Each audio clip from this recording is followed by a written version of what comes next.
from Lexis Company working as an interpreter. I will talking about alteration in allowance and enforcement of order of maintenance.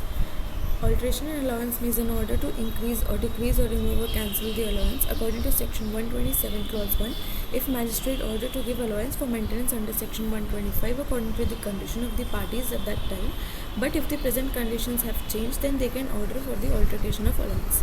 For example, husband had well settled job and means of maintenance on the basis of the court order him to maintain his wife, but in the present condition the husband has no job, then the court can alter the allowance.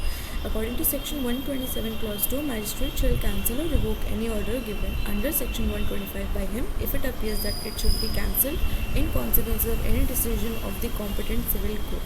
According to section 127 clause 3, where an order has been made in favor of woman under section 125, then magistrate can cancel the order in the following cases: if woman is remarried after divorce, if woman has taken allowance under personal laws after divorce, if woman has voluntarily leave her maintenance.